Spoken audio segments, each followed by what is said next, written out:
Hello, everyone. Welcome to another episode of the Saturday Expert Series with me, Dr. Manjari Nadkarni. I'm an Ayurvedic MD, registered holistic nutritionist, and I'm really, really passionate about bringing some experts on board who can really help you. They can really support your health, mental, emotional, physical health via, their expertise. And today we have such a multifaceted expert from Sarnia. So this is exactly where I'm located. No pressure. And we have Erin Thomas, and I've been introduced to her a long time back when there used to be those networking meetings. I remember meeting you at the time. And she is amazing. And there's so many facets to her, like it's amazing to know someone who does all that. And she's the owner of FreeSpirit Personal Wellness and also Music with Erin. So she's a music art teacher. She's been a musician and she like what could be better than that, right? But if you look at her list of certifications, she's also a clinical hypnotherapist, a certified clinical hypnotherapist with the American Hypnotherapist Association. She's the sixth generation of the Usui or the Tibetan Reiki master teacher. She's also certified in MAP, EFT, and Havening practitioner. She's a family peer specialist, a life coach, a music teacher over 30 years, a wedding officiant, wow, and veteran of the United States Marine Corps. Amazing. So this is like a fantastic. And I cross stitch in my off time. Sorry? I cross stitch on my off time. Oh, wow. Wow. I don't know if there's more things you want to add here, but that's fantastic. It's so amazing to have you here. And I'm really excited because, the one thing we're experiencing in COVID is the isolation. People feel isolated, people feel frustrated. We're working or we're struggling against something we have no control over. And people are fighting, they keep fighting the COVID, they keep fighting the strong emotions that are rising in their minds. And that is why today's topic is extremely important. Again, for the listeners, if you are watching this live, please say a hi, quick hi. You can ask us any questions that you want. Hello, Uttamji, nice to see you here. If you are watching this as a replay, again, you can put a hashtag as a replay and then ask me any questions that you want, or you can ask Erin. And you can also find her on her page. I'll be sharing all the links here. So please feel free to get connected to either of us, both of us, and also give us your feedback, so that would be fantastic. So let's talk about isolation first. So my first question to you is, people like don't quite know. They think, okay, I'm surrounded by my family, this is, I have support, but yet I've seen people feeling isolated. So who is isolated, according to what you've seen or what you've experienced in your practice? Exactly. And because this is Heart Month, I wanted to just back up a little bit and connect what our talk is with heart health, because you also did a talk on heart health just recently. Yeah. A 2016 study led by Newcastle University epidemiologist Dr. Nicole Valtora linked loneliness with a 30% increase in the risk of stroke or the development of coronary heart disease. She notes that a lonely individual's higher risk of health likely stems from several combined factors: behavioral, biological, and psychological. So there, I could die of a broken heart. Yeah, you could die of a broken heart. So isolation and loneliness is serious in these times. And it's easy to see, to see in your mind that grandparent that lives all by themselves. They're not in a nursing home, for instance, where they have people that can tend to them and talk to them.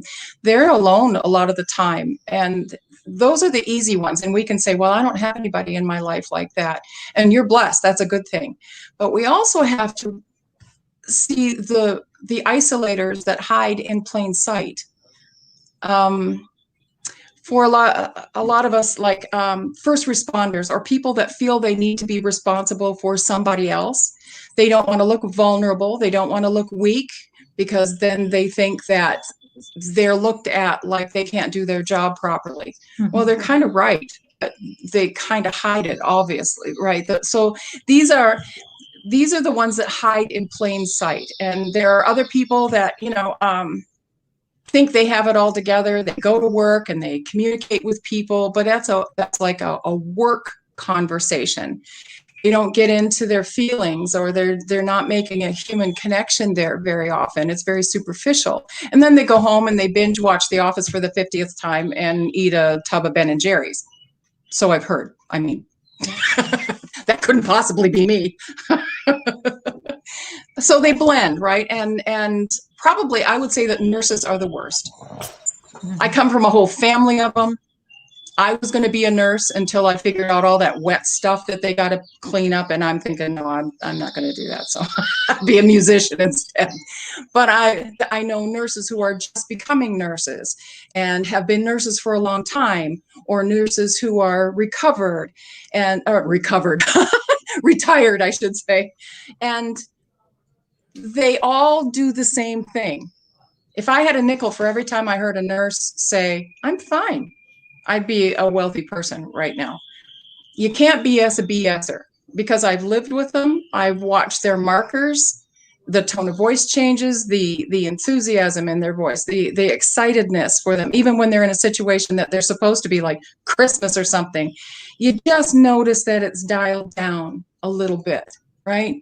So those people, especially first responders, anybody that feels that they need to be of service to others.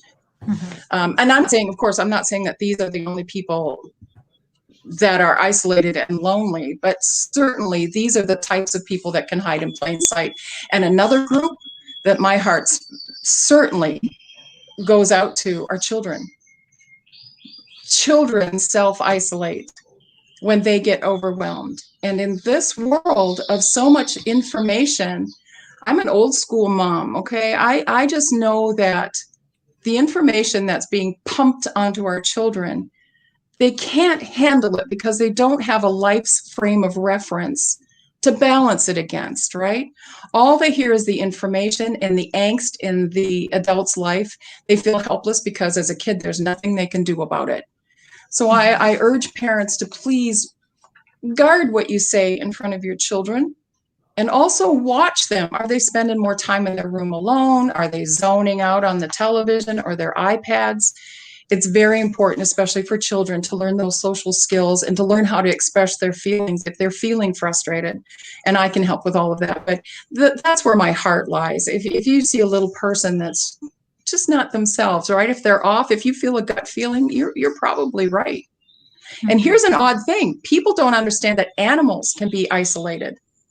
Mm-hmm. Those horses that have been in a stall all winter long and they don't get out with other horses, or a dog that's chained in the yard, they can be isolated and they can show depression. I would say that any sentient being, if they don't have that other connection with some other sentient being, then they're going to be suffering emotionally and psychological with that. So if you know of a person that's in this situation, or you even think it, reach out, right? And if you see a person that, I don't know, I think you should take a chance and find professional help for them, and just kind of say on the sly, maybe do a wellness check on my friend and, see how they're doing. Mm-hmm. Don't let them be alone. Don't let them succumb even deeper. I mean, last year for me was horrible. I turned into a person that I didn't even know, but I'm coming back. So, yeah. See, and that kind of reminds me of my own journey. Quite maybe 10, 11 years ago when I first came into this country, right? And being an immigrant who came to Sarnia, so you're completely uprooted in every way, you can. With me, I always identified myself as a doctor, because I put a lot of time, efforts, everything into my education, graduating from top universities in India. And then you come here, cultural differences, you don't know anyone. My husband used to work night shifts. And he's a pharmacist, so he would work nights and he would sleep throughout the day to make up for the nights, right? And then go back to work at nights. And that reminds me of my own isolation, like the time difference. I couldn't call anyone in India at the time. Like I would talk to them, but you don't want to tell people about your problems, because sometimes you feel they have stuff of their own going on. Yep. And it was really hard, and now I see, I'm very active in some of the community groups, and I see a lot of new immigrant women, and we've had our jobs, our careers there. You come here, everything changes. That's right. It takes time to adapt, and if you are going through any emotional stuff at the time, some can experience depression. I think I went through depression as well without knowing it, but I was determined enough to kind of just get back on track, right? And Exactly. so always seeking help. So if you are feeling isolated for any reason, though you have family members around you, you could be feeling isolated. And it's fantastic you mentioned children, because sometimes children can't vocalize their feelings. Right. They can talk about hunger, oh, I'm hungry, or get me this, but they don't know how to communicate their feelings. So that's They'll act out. They'll do something like, where did this child come from? All of a sudden they'll be different, and you'll know that they're different. Now, I got to say that I have some introverts in my family that limit their connection with others. But the difference between being isolated and an introvert, for instance, is the level of loneliness. If you're feeling like you're drowning, you're alone in the sea of humanity, then that's a sign that maybe you better stand up and reach out a little bit. Yeah. I'm just going to say a quick hi to, we have quite a few folks here, which is awesome. Hi, Jessica. Yay! Yeah, we have Lynn and Drew, and they are here from Dubai. That's awesome. That's my babies. Yeah. And Drew is asking what's wrong with Office and Ben and Jerry's.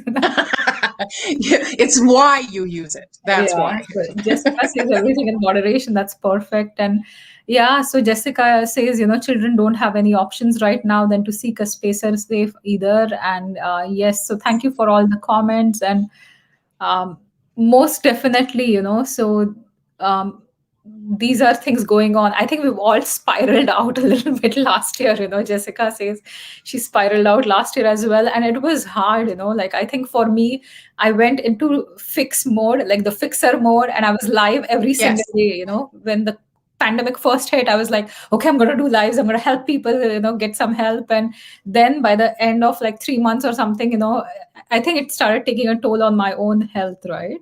Yes, it does. I love working with children, and children need to talk to somebody other than their parents sometimes. Somebody that gets them and that can validate them, because I think as parents we lose credibility. I could be a brain surgeon and my kids wouldn't come to me for a Band-Aid, but somebody else's kids will. So find that other person that they can talk to. And like I said, we got some fun games to play, and there's some good things that we can do to teach them how to get in touch with their feelings. And it's okay to be angry, and it's okay to be sad, and it's okay to be negative. Just happy up. You want your kid to be happy all the time, but that doesn't teach them how to work through their negative emotions to get to that happy place, right? Yeah. And just out of curiosity, how does music play a role? Like you're a music teacher, you've been one for 30 years, and I was one of your biggest. Well, it's funny that you should ask that. When I had an appointment at the VA hospital, and I was early to my appointment. And when I looked down the hallway, they had all these like shingles hanging out, like which departments were which. And right next to where I was supposed to go in, there was music therapy within the VA hospital.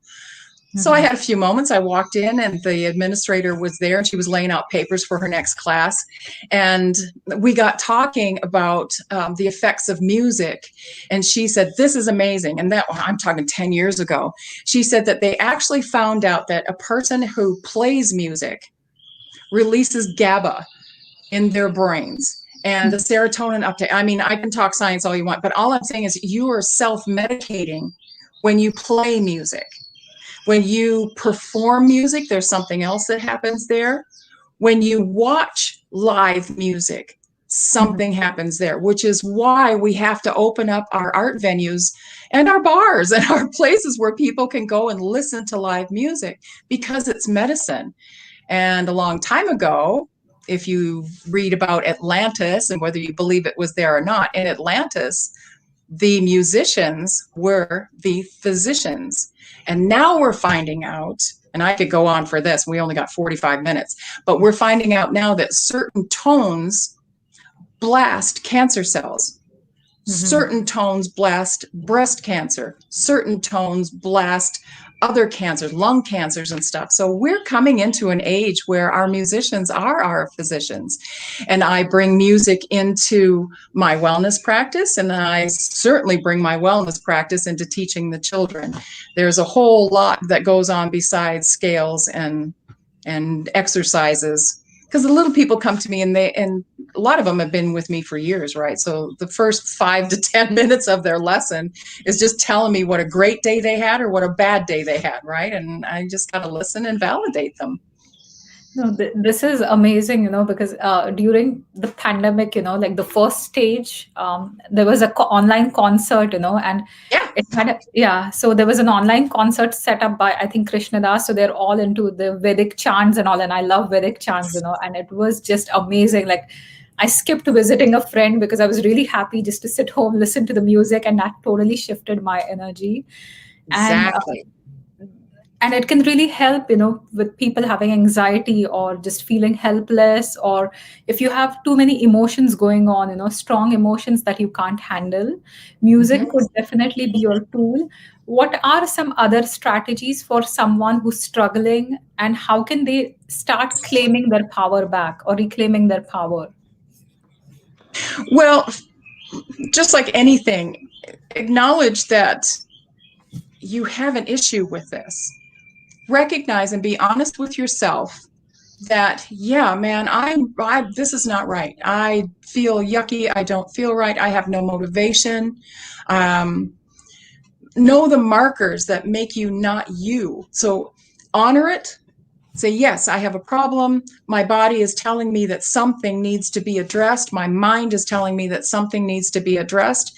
And then figure out how you do it. You may not even know why, but you know that it's there. So the first thing is to acknowledge it, and then set your intention that I need to come out of this. I need to rise up out of it. Because I know you say you sink into depression, but you do feel like you sink down. Like, I always think of myself like Jabba the Hutt, it's like, bleh, I'm there, and I'm just not going to come. I am comfortable with my level of uncomfortableness, if that makes sense. And then that's not good. And there are people who, with their isolation, loneliness, and depression all walk hand in hand like little dysfunctional children in your lives. So the next step is, once you know that there's something there, and know this to be true, you can die from depression. You can die from isolation. So don't let yourself get so far down that it's too much work to bring yourself back out again. Mhm. Then do something about it. Connect. You have to have that human connection. Mhm. If the first thing that you can do is pick up your phone and call somebody, I'm not talking about texting somebody. That doesn't count.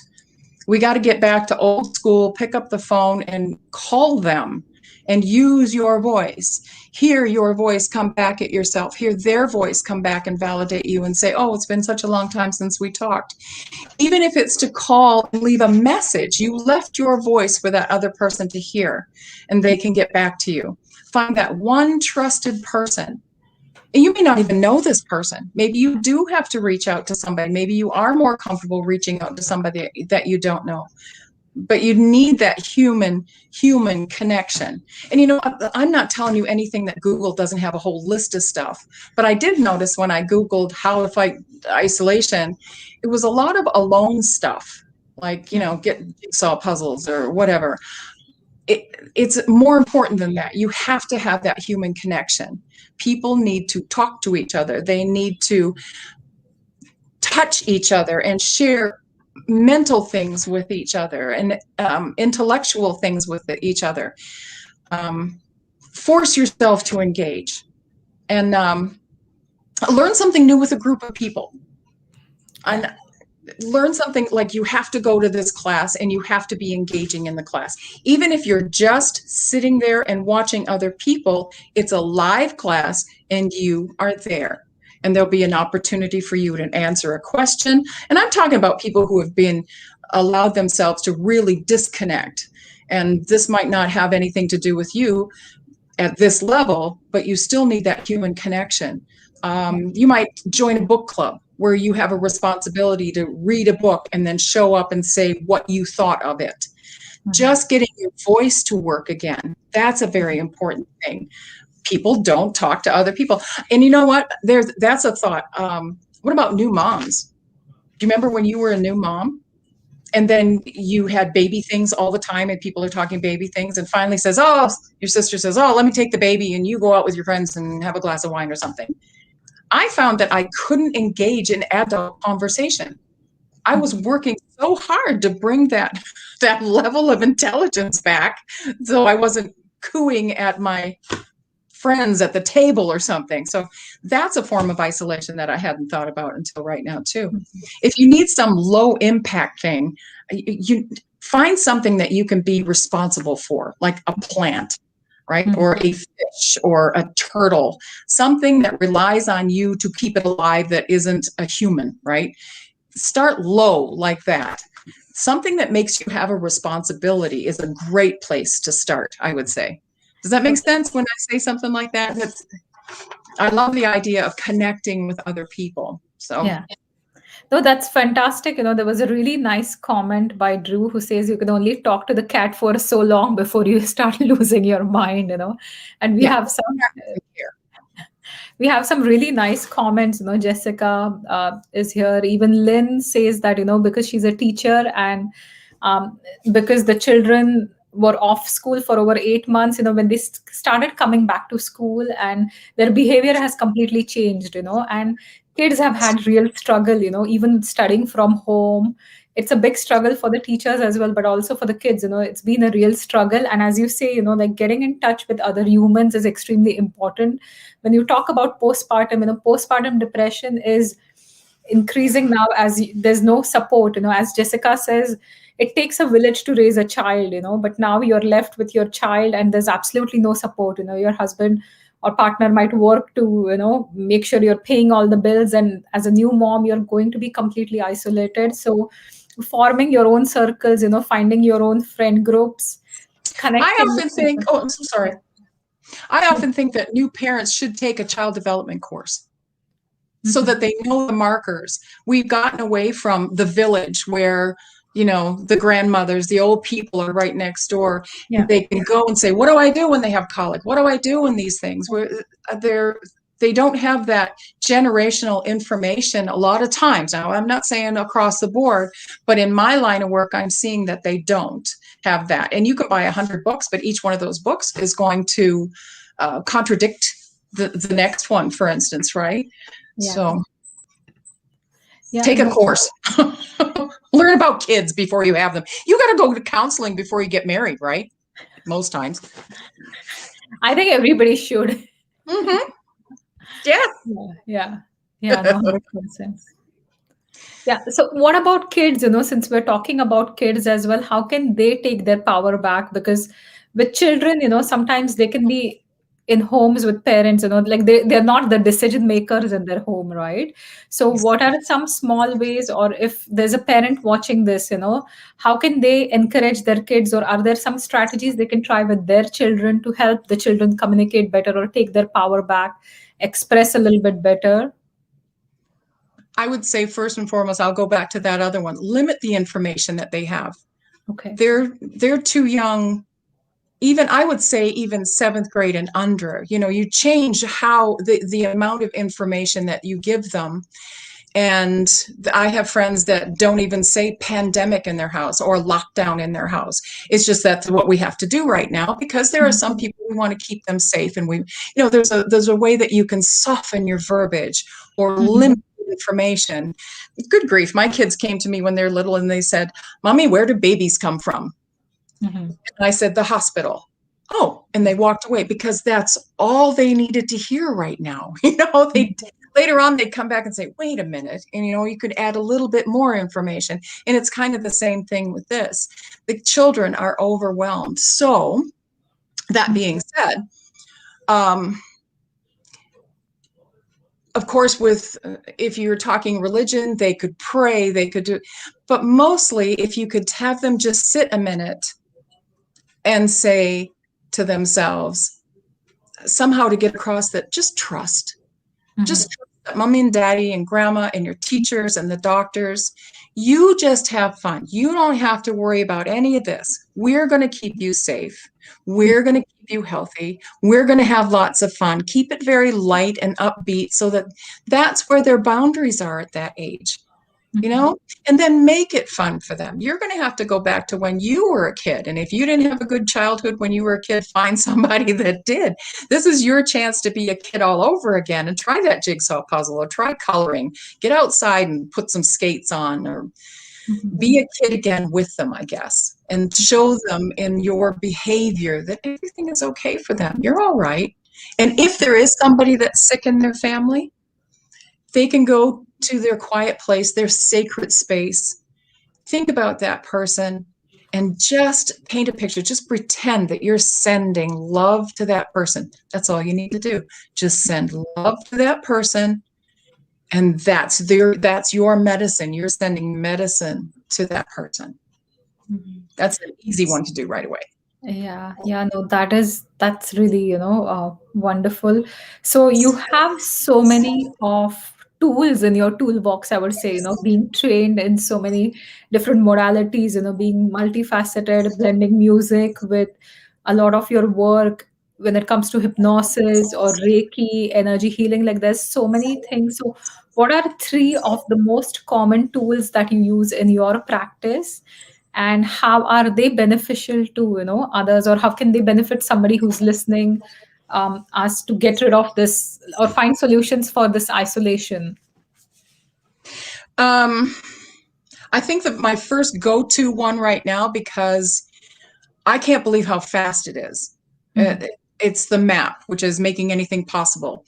It's a rather light title for something that is extremely effective. And I've been using it now for the past year and a half, and it has not failed the person.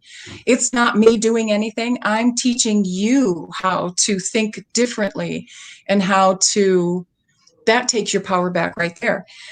Through MAP, we actually change your perception of a memory. And you have to understand, if you're isolating, if you're lonely and isolated, you didn't wake up one morning and decide to do that. There's a reason. So if we can get back to that reason and change your perception about it, shine a different light on it, and then teach you how to accept that new information, it's fascinating. We absolutely can. It's called the window of reconsolidation. When a memory comes back together again, we can get in there. And I do this because it's the neurons and the axioms coming together. And the more you make that memory, the stronger it gets. But however, when you're not thinking about it, it kind of weakens a little bit, and we can get in there. And you can think about the memory, the movie of the memory, and disconnect the emotion from it. We can either neutralize the emotion, or that we can replace it with self-empowering memories and emotions in its place. It's hard for me to explain all the science of it. If anybody has questions about this or wants to try it, just call me. I got nothing else to do anyway. Let's try it. And I will train your brain how to fix itself. And you just have to say, superconscious, fix that. And the more you use it, the easier it gets. See, and I had the opportunity to try this session with Yes, Erin. you did. It was fun for me. I don't know. Yeah, just this week. And it was a really fantastic experience, So even the rest of my day, though I was kind of going through some issue that, we talked about and we decided to kind of work for it, the rest of the day, I was just feeling like I could see how my shoulders were lowered. I was not carrying that much stress. And generally, I was feeling very calm, relaxed, happy, even though like I'm in the middle of something that's going on, a crisis. So that was a really fantastic thing. So for anybody that's watching this, just get in touch with Erin. It's a fantastic tool. She teaches you how to use the tool on your own. Like, she'll train you a few times before you can use it for yourself. And it is definitely a fantastic tool to have in your toolbox, especially when you're dealing with strong emotions, or sometimes you can't express those emotions. This is something that empowers you. I'm kind of going to call you out on this.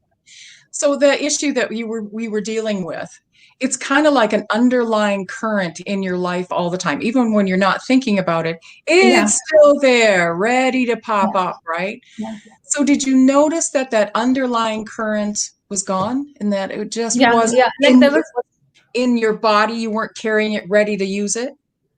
it was like there wasn't much charge to the emotions, because something happens, then you kind of add everything that happened before that to it, right? So Yeah.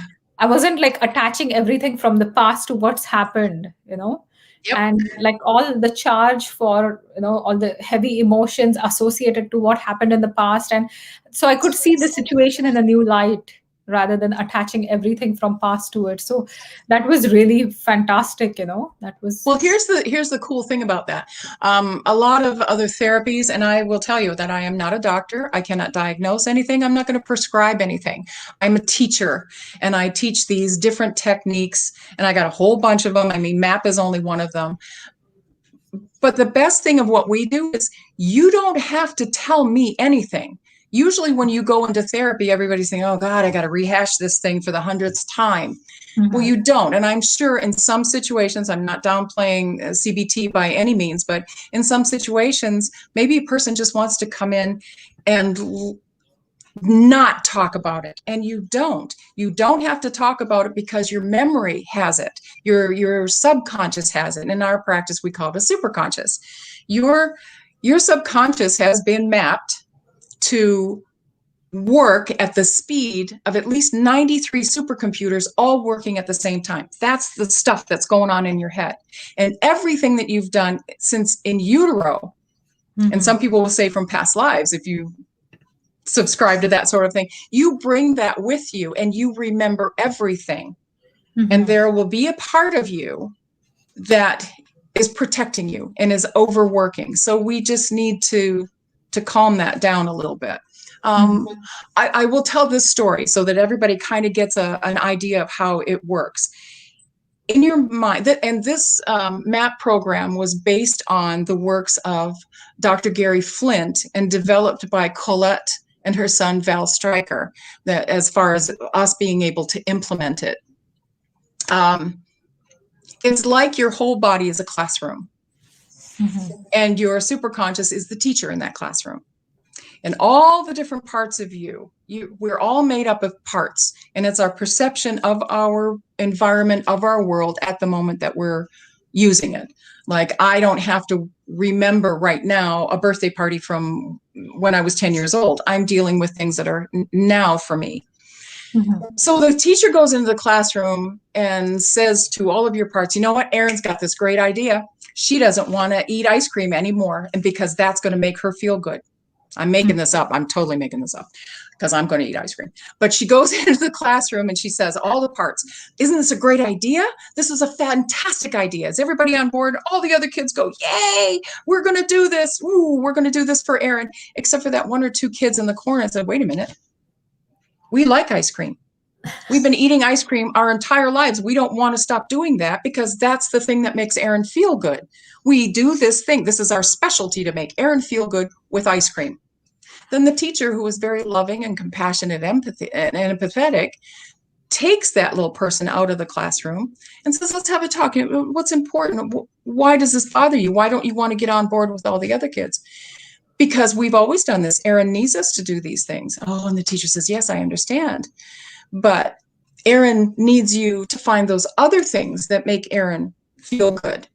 And we need you to do that because that's your specialty, is to make Erin feel good. So can you change the way that you're helping her? Because right now, too much ice cream, that's not really helping her. Can you see that? Well, yeah, we can see that. Mhm. So is there something else that you can do? We need you, and we're not going to get rid of you. And the memories of ice cream will always be there. But is there something else that you can do? Mhm. Well, yeah, that's as long as we still have a job and Erin needs us.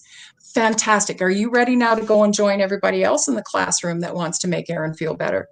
Well, Mhm. yeah, let's do that. And so then we integrate all of those parts so that they all work for my more satisfaction and better feeling in my life. I'm running my body now with all the same memories, and we're going to move forward to do something better for me. Mhm. Does that make sense when I kind of say it like that? 100%. Yeah, Yeah. that's a beautiful explanation of how it works, and how people can really understand, like, because it I mean, I've experienced it to understand how it works, but for others you're like, okay, what's map? And Yep. this is like the closest explanation. So what about the other two tools? We're talking about three tools. We've talked about map. Are there any other things that you would suggest or recommend? Well, hypnosis for sure, and that's just a little bit more lengthy process. But I Okay. think today, if we're going to be talking about stress and anxiety and those sorts of things, what can we do to eliminate those? I mean, eliminate it. And one of it is the emotional freedom technique or tapping. And I Mhm. know you guys are sitting out there going, oh, I tried tapping. Really? Did you really? I don't think you did. I want you to try tapping with me to go through the entire process, because what you do when you do it correctly and you diffuse, like we'll do a sum rating, which is a subjective unit of measure. Like if you're at a 10, I want you down to a 0, that this doesn't bother you anymore. And what Mhm. happens with EFT, with the tapping, and we're tapping on meridian points, and I'll give you an example. Here is the end of the stomach meridian. When you're anxious, don't you feel it in your stomach? So we're tapping on these to diffuse those places. And I teach you how to do it correctly. Once you learn how to do it, you can do it in 10 minutes. It takes 15 minutes for an aspirin to work on a headache. You can do this to diffuse anxiety or depression or a negative feeling. The idea is you've said it. It's like saying that word so many times it doesn't sound like a word anymore. Mhm. You hear yourself saying, I have road rage. I hate people on the road. I hate people on the road. I hate people when I'm driving on the road, or I'm afraid of people on the road. When I'm driving, I'm afraid, I'm afraid, I'm afraid. Absolutely. After you say it for a while, your whole body feels like, I am so tired of saying this. I Mhm. don't believe it anymore. And you feel it in your body go away and like, no, I'm not afraid to drive on the highway anymore. Mhm. So unless you go through the entire process, I don't think you've absolutely done EFT to its full benefit. So. Okay. Okay. Yeah, because I know some people, like try this for a few minutes, few seconds, and they're Nope. like, oh, okay, it works, it doesn't work. Yeah. Okay. Yeah. Yeah. So try the quick one. And then the other one is um, what did I say? Well, there's so many. I'm trying to pick out one You of them. talked about hypnosis. You talked about, yeah. Well, I EFT. teach you how to meditate or just take that moment for yourself and do a self-evaluation. Take time for yourself, and I can teach you how to meditate. And honestly, you don't have to buy the special jammies, and you don't have to levitate 6 inches off the floor. I meditate when I vacuum. I meditate when I'm baking. I love to cook and get into it and play the music, and then I'm really into my own space. Whatever music, there's a perfect thing. If you're in the zone and you're playing, you can meditate through music, you can meditate through dancing. There is active meditation as well as sitting there in your jammies levitating 6 inches off the floor. These are Mhm. all things you need to start treating yourself like your own best friend. Mhm. What would you do for your friend to make them feel better? And then do that, Mhm. right? And would these tools work for children as well? Yes. Please send me your children. Please send me your children. I love working with children. And the best part is they haven't developed any filters. They haven't developed any barriers. So if I want to take them on havening, for instance, havening is wonderful because I am flooding your body with delta waves. But a Mhm. kid can tell himself the story, or a kid can tell another kid the story. And you're wiping down your arms like this. Mhm. And the first part I take you to is a beach, and I might describe the entire beach. That kid is at the beach because right now they already have one toe in fantasy land anyway. They Mhm. know what it's like to be immersed in pretending. Mhm. So it really works more effectively on the kids because people, grown-ups, when they're adulting, I especially am very analytical, and I'm like, why? My brain, the other part of my brain is going, I'm not at the beach. Why am I doing this? Why is she saying that? I can't feel this. And then I got this monkey brain talking. But a kid just lets me do it, right? And now I want you to feel the sand giving way under your feet, and we're going to count. We're going to do 20 steps. So I take them from the beach, and then there's absolutely some EMDR that happens in between the stories. And that represents your REM sleep. And that's another thing. That's all science. And then the next part, I take them to the park. Kids around here know Canatare Park. I might take them there. I said, which park do you want to go to? And then they'll tell me, and then we'll describe that. And then we'll do some EMDR behind that. And then the last one is this lovely staircase where you walk down, and that's the end of it. And by them trying to remember that kid that annoyed them at school, or maybe the teacher reprimanded them or something like that, and they're still carrying that, by the end of this thing, I said, see how powerful you are. You got rid of this. You took back your power, and you plant those words in them, how powerful they are. And it's amazing what they do with it. I think that's why I like to work with kids, is because they're ready for it, right? And with adults, I kind of have to sell them a little bit on it to show them. I got to show them, look at all of these other people have done it. You can do it too. So when it comes to children, because I work with a lot of kids having behavioral issues, and I see a lot of their dietary changes, how dairy or food additives, different colorings are affecting them, right? And I'm sure you see a lot of kids emotionally going through emotional behavioral patterns, as well. Yep. What kind of conditions in a child do you see most commonly, or what kind of children's conditions do you see most commonly that MAP can help them with? Well, when anybody comes to FreeSpirit, we not only work on that stuff, but we take a look at their entire lifestyle, which is how much sleep are you getting? What is your habit before you go to bed? What are you eating?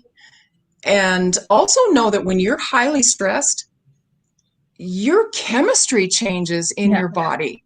And there's my friend who's coming on board, my colleague now, is Carolyn Staples, and she's a licensed addiction counselor. And she has a specialty with amino acids. And I never even thought about that. When you're depleted of the chemistry that you need, you don't think right either. So it might be just the difference between cutting out. And Luann Deary is a person here in town that has a website, a Facebook page for food additives in kids. Parents are quick to rush their kids to the doctor and maybe shove a pill down their throat before they look at what the kids eat.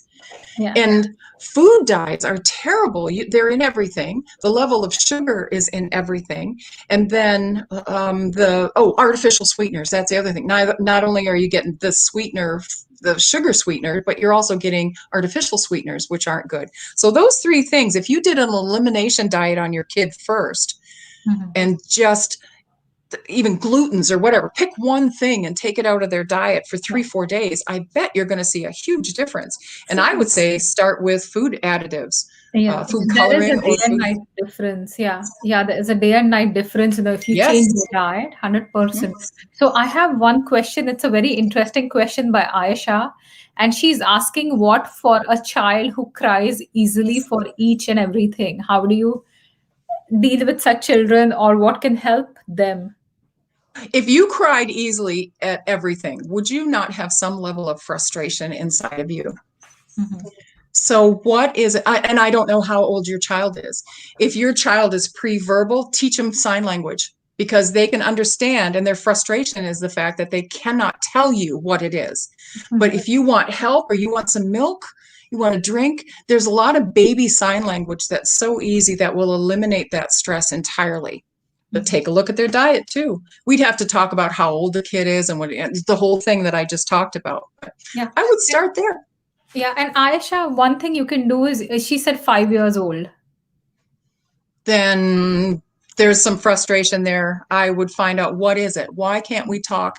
And then also, if they're frustrated and they're acting out and you meet that level of it, you're saying that behavior is okay. So check how you're behaving also.